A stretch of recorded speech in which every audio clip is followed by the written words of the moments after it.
Always make sure to clean the kitchen before you go to cooking and wash them dishes. Get that nasty out of there. Bite to you, Chef-O.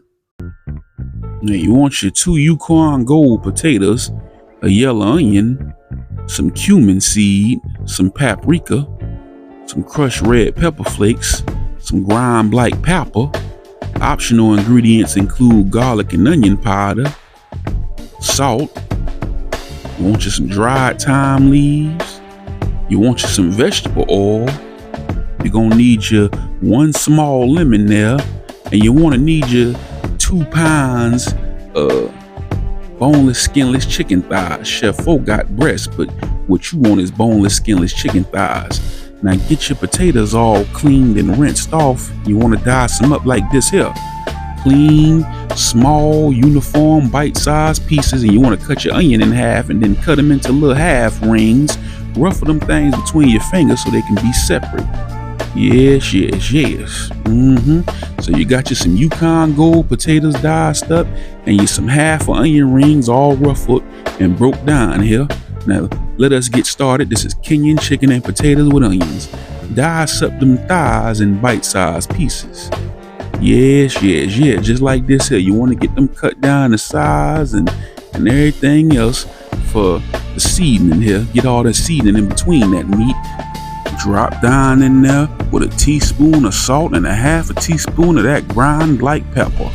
Then get in there with your hands and get them dirty and mix up and get that all incorporated. Yes. Then you want to heat up 3 tablespoons of oil in a skillet and drop down in that thing with them there chicken pieces. Drop down in there with them diced up uniform bite-sized chicken thighs, baby. Just like that. And you want to leave them down till they get brown. Old Chef-O just got the pink out of his because he using breasts, and you don't want to cook them breasts too long, they'll get dry on you. So I'm just whitening mine up. But if you got them thighs, they ain't gonna dry out. You want to leave them down till they get brown. That's how the recipe went. And I don't want to butcher the guy's name, but you know Chef-O from time to time will try other chef's recipe. But salute to him, his name will be in the title.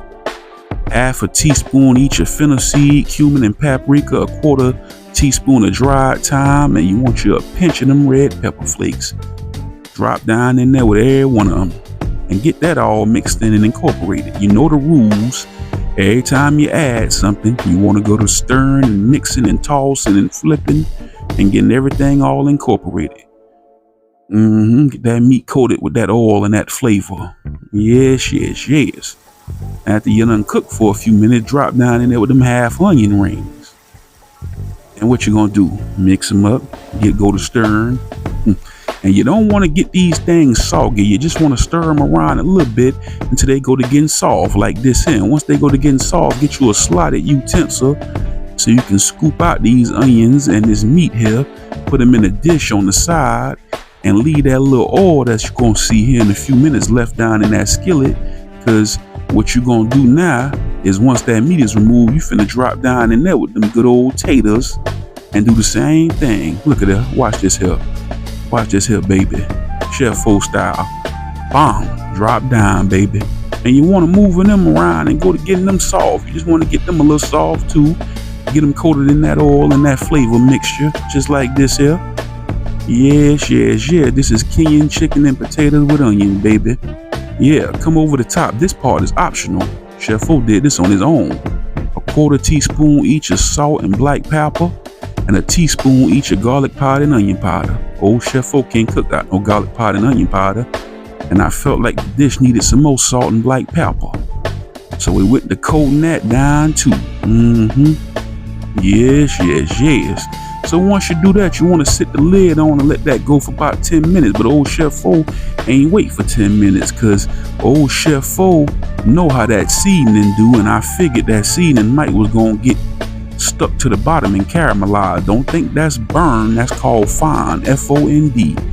So you want to add a tablespoon of minced garlic, move that around in there for a minute, and then come back behind that with a tablespoon of cilantro and move that around as well. Yes. Like this here. Now as you see that fine on the bottom of that ain't nothing but flavor. Old Chef-O couldn't resist. Even though the recipe didn't call for it, old Chef-O just couldn't resist leaving all that flavor on the bottom of that there skillet. So I added my chicken pieces and onions along with them little leftover pan juices back over the top. Drop down in there, baby. Took that small lemon, cut it in half, and put a half a lemon worth of juice over the top of this here chicken platter. Sure did. Then I came behind there with another half a tablespoon of cilantro and went to mixing and stirring that up too. Now off camera, I did add another teaspoon of that paprika. As you can see, that chicken there got a little more color on it. Paprika is excellent for adding color. And once again, it was getting to me, so I did put in about a quarter cup of water inside this dish here to start loosening up that fine on the bottom of that skillet. Yes. Then I covered it up for a few minutes and I came back, and as you can see, that chicken look a little more moist, and it's a little small amount of stock on the bottom of the skillet there from that water loosening up. Now this dish is done. Now the potatoes is tender, the meat is tender, and it ain't dry. It's done right now. Serve it over some rice. The old chef put a little more water and let it go a few more minutes just so it can have a little gravy on it. And then we came over the top of it there with our dried parsley.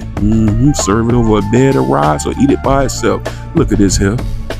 Man, look at this here. You better get you some of this here. Kenyan chicken and potato with onions. Like I said, once again, the guy's name who originated this recipe will be tagged in the title. I don't want to butcher his name. Yeah, old chef don't want to butcher his name. But you ain't getting nothing to eat. Y'all ain't getting nothing to eat. You got to make your own, baby. Like, share, and subscribe, and hit that notification bell so you can stay tapped in as well. Thanks for your support. Old chef love y'all, but I'm out, baby.